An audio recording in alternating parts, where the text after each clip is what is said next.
first of all, how was it like to work with 3 directors together? It's a challenge, I guess. They're all right. I will say it's actually a blessing. We are making a huge film, and there's so many moving parts. When you're making an animated film, we have a crew of over 700 people working on this. So to have the 3 of us that can all work and have a unified vision as to what the film is, but be able to work with different parts of our crew we were really lucky to have all 3 of us working on this together. Mm-hmm. But did you divide the movie first, second part for each one, or all together? No, we break down the story together. You know, we you know, are all like holding the compass and it's pointing the same way. We try to be in the same meetings if we can, but sometimes we have to divide and conquer. And because we've broken story together, and you know, Dana has written an incredible script with Jared Bush, that you know, we have our roadmap.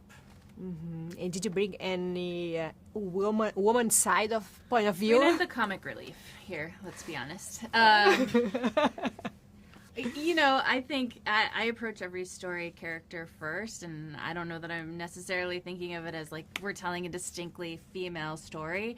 It just so happens that Moana is a really incredible, strong woman, and I'm really proud to be able to tell her story. I know I've found a lot of confidence in myself just in exploring this story. It's like, if I'm going to put Moana through this, if I'm going to put her through this adventure and push the limits of what, you know, she's willing to do and endure, like, I can't hold back in my own life, right? Like, I gotta push myself as well. And so it's been this really fun collaboration with these 2. Yeah. Like, they're all right.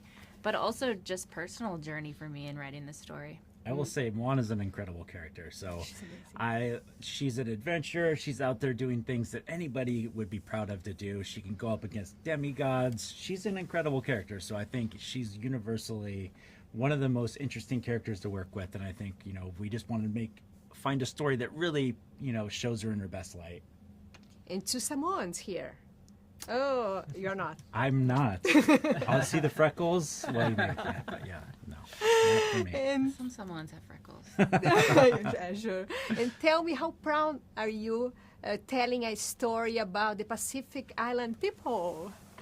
I mean, it's really something that when I started writing in TV and now in movies, that I wasn't sure was possible. I had dreamed of telling a story of the Pacific, but you know, to be a part of this on the biggest screens all across the world, knowing that people who have never been to the Pacific Ocean before can relate to this story and see themselves in a character like Moana, like, I couldn't be more proud to be a part of this project. Yeah, it's, you know, the first movie, when I heard they were making, you know, a Polynesian Pacifica movie here, I had to come. And that's what brought me to Disney. And you know, like Dana, I'm so proud to be a part of this. And we take the representation and research very, very seriously. But for me, it's like a blessing and a gift every day to learn more about my heritage, our heritage, and share that in a wonderful, entertaining way. Ancestors were born in Samoa. I grew up in Farmington, Utah. Oh, My father was born in Samoa. Yeah, so nice. he came here and met my mom. The rest is history. But I live in Hawaii too. I lived in Hawaii for a long time. I went to the University of Hawaii. I lived there for about 8 years, and then now I'm back here because it turns out this is where movies get made. Sure. And what did you learn about your ancestor that you didn't know before? In making this film? Yes. Ooh. For me, I felt just like Moana when she went in that cavern of the wayfinders on the first film. I did not realize the breadth and scope of the navigational achievements of the people of the Pacific.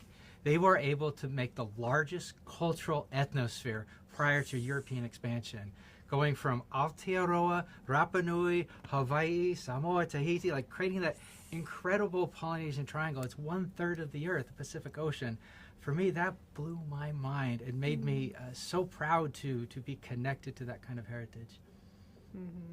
Did you learn anything? And I would say, you know, I've learned a lot just from our Oceanic Trust in a lot of different ways, but part of what I've learned is it's really been a personal journey of someone of mixed heritage. I've often felt like I wasn't Samoan enough. And so being on this journey and thinking back to I think about my grandmother a lot. She's gone now, but I can't help but think that she'd be really proud of me in this moment, and that's really given me a lot of confidence to just embrace who I am. I am not one thing, I am many things, and I am so proud to be a Samoan leading this project. And do you have any connection with this culture, this Pacific culture? Well, Surfing, I do maybe? now. You know what? He's got us for friends. I do. I'll be totally honest. The generosity shown me and by both my fellow directors, but also everybody in the Oceania Cultural Trust, has been amazing. They're so generous with the spirit of everything that they've done, and I'm a person who loves to learn, and I've been just completely blown away, similar to what they were both speaking to of the achievement, but also the people are incredibly warm and fun and funny, and I hope that they're proud of the film when they see it. I think they will be. How do you balance, for example, the story for kids and for parents in this animation? Well, you know what? We make the films first and foremost for our own tastes, and I think that my taste just happens to be those kind of films. I grew up watching Disney films, but I think what we're trying to do is make something for everybody, for the entire family to come and see. And I think we're really fortunate that this is such a collaborative place, and so it's never any one person dictating like how scary or how funny something is. It's a whole collective team of people that puts together, creates that Disney magic, and Moana 2's got a lot of Disney magic. Yeah, you two told us before that you have 7-year-old kids. I have a 7-year-old. Yeah, you you have a 7-year-old too. I have Yeah. 8. Yeah. And you have baby. I do. I have 2 boys. Mine are a little bit older than that, but no. My kids ask me every day, Mom, when do I get to see Moana 2? Same. They are ready to Hurry look. up. They're like, why is it taking so long? And how do you work with your kids to feel what they like when they're making a movie? Oh my gosh, like we have this gigantic clam that's like a Godzilla-sized clam, and this is something that my son and I share. We love Godzilla so much, and I cannot wait for him to see this part of this film, because honestly, like, it really does come from a love of films and going and watching movies together, and I can't wait to watch this one with him. It's going to be awesome.